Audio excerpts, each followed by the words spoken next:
వెంకటరెడ్డి గారు, మీరు మొన్న అంటే 2వ తారీఖున పవన్ కళ్యాణ్ గారు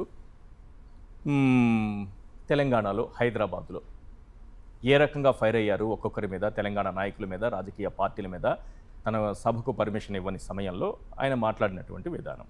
నిన్న పొట్టి శ్రీరాములు గారి విగ్రహం దగ్గర నిల్చొని ఆంధ్రప్రదేశ్లో ఆయన మాట్లాడినటువంటి విధానం ఏంటి? ఒక్కసారిగా అంత చేంజ్ వచ్చింది ఎందుకు? ఈశ్వర్ గారు, ముందుగా మీకు ప్యానెల్లో ఉన్న అందరికీ అట్లానే సాక్షి టీవీ ప్రేక్షకులందరికీ నమస్కారాలు. అందరూ గుడ్ ఈవినింగ్. మీరు ఆ రోజు కూడా అంటే జూన్ 2వ తారీఖు ఇక్కడ మాట్లాడినప్పుడు కూడా రేవంత్ రెడ్డి అంటే తనకు చాలా ఇష్టం అని, ఓకే, ఆ ఒక్క మాట తప్ప ఇంకా రేవంత్ రెడ్డి గురించి ఒక్క నోరెత్తి కూడా ఏం మాట్లాడలే. ఎందుకు? రేవంత్ రెడ్డి అంటే తనకు చాలా ఇష్టము అని మాట్లాడి కొంతమంది కాంగ్రెస్ నాయకుల గురించి మాట్లాడారు. అంత తప్ప వేరే వాళ్ళ మీద ఎక్కడ మాట్లాడలే. అంటే రాహుల్ గాంధీనో ఇంకోళ్ళు అందరం లాక్కొచ్చు, లేదంటే మీ కాంగ్రెస్ పార్టీ నాయకులు అంతు చూస్తా, కాంగ్రెస్ హటావో దేశ్ బచావో, అదే కదా అంతకుముందు మాట్లాడి ఇట్లా ఇక్కడ నుంచి కాంగ్రెస్ హటావో తెలంగాణక ఈ టైప్ కూడా ఎక్కడ మాట్లాడకుండా రేవంత్ రెడ్డి అంటే తనకు చాలా ఇష్టం అని చెప్పాడు. అంటే పవన్ కళ్యాణ్ ఏంటి, అక్కడ ఉంటా బానిసత్వం చేయడానికి, ఇక్కడ బానిసత్వం చేయడానికి ఉంటా, కేంద్రంలో కూడా బానిసత్వం చేయడానికి ఉంటా. అంటే ఏంటి, తెలంగాణలో ఏమో రేవంత్ రెడ్డికి బానిసత్వం చేస్తా, ఆంధ్రాలోనేమో చంద్రబాబు నాయుడుకి చేస్తా, కేంద్రంలోనేమో మోడీకి చేస్తా. బానిసత్వం మాత్రం కామన్ ఎజెండా. ఎక్కడికి వెళ్ళినా ఈ ఎజెండా కామన్గా ఉంటుంది. దీంతో పాటు ఎక్కడికి వెళ్ళినా ఏ సభ అయినా, ఏ మీటింగ్ అయినా, ఏ విగ్రహం వెనకాల పెట్టుకున్నా, అది చెగువీరాది పెట్టుకున్నా, నరేంద్ర మోడీది పెట్టుకున్నా, వైఎస్ఆర్ గారిని జగన్మోహన్ రెడ్డి గారిని మాత్రం తిట్టడం కూడా కామన్ ఎజెండా. అది హైదరాబాద్లో అయినా, తెలంగాణలో ఏపీ అయినా, ఢిల్లీ పోనండి, లేదంటే ఇంకా ట్వీట్ పెట్టనండి, వెనక పొట్టి శ్రీరాములు గారిది పెట్టుకోనండి, లేదంటే వెనక మీరు అన్నట్టుగా చెగువీరాది పెట్టనండి, లేదంటే వెనక చంద్రబాబుది పెట్టనండి, లేదంటే వెనక కమ్యూనిస్టులు పెట్టనండి, వెనక మాయావతి పెట్టినప్పుడు కూడా జగన్ గారిని తిట్టాడు కదా. సో ఇది కామన్ ఎజెండా.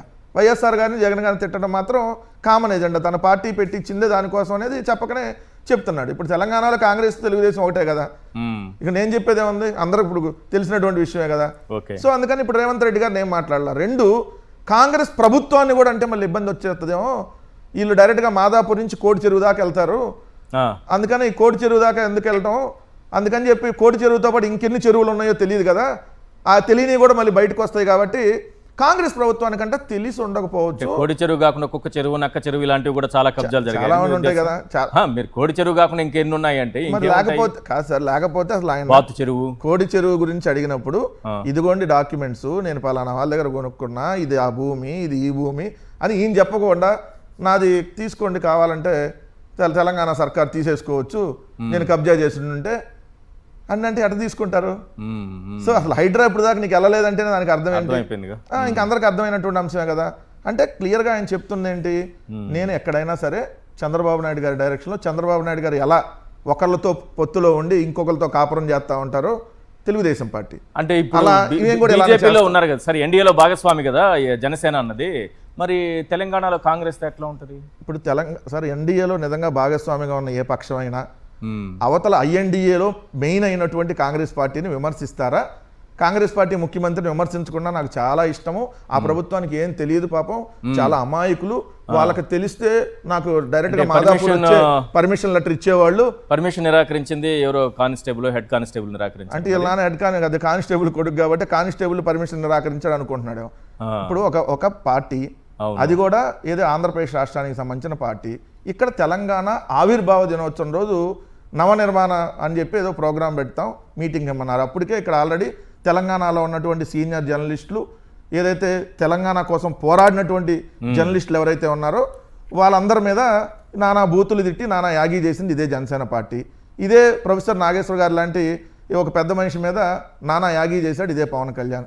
మరి అట్లాంటప్పుడు సభకి ఎలా పర్మిషన్ ఇస్తారు? అయినా ముందు మన దగ్గర రోడ్లు వేసుకోవటం, లేదంటే మన దగ్గర మన శాఖ ఆఖరి ర్యాంక్ రాకుండా కనీసం ఆఖరి నుంచి 4వ ర్యాంక్ 5వ ర్యాంక్ అన్నా అట్లా చూసుకోవాలి. కానీ పక్కన దీన్ని నిర్మించేది ఏంది? కవిత గారు అన్నట్టుగా ముందు ఆడ అమరావతిలో నీళ్లు కారకుండా చూసుకుంటారు బాబు, ఆ నీళ్ళు ఎత్తుతోడి పోసే కార్యక్రమం చేసుకోండి. ఏడాది బొత్తు తెలంగాణ అని ఆల్రెడీ 12 ఏళ్ల క్రితం తెలంగాణ అని ఆల్రెడీ కొత్తగా తెలంగాణ ఏర్పడింది, మా రాష్ట్రాన్ని మేము నిర్మించుకుంటున్నాం అని చెబుతున్నారు. ఇప్పుడు అంటే దానికి అర్థం ఏంటి? సో పవన్ కళ్యాణ్ బండారం మొత్తం బయటికి వస్తుంది కాబట్టి రేవంత్ రెడ్డి చాలా మంచాడు, నరేంద్ర మోడీ చాలా మంచాడు, మళ్ళీ రేపొద్దున కేటీఆర్ గారు అధికారంలోకి వస్తే మళ్ళీ ఆ కోటి చెరువు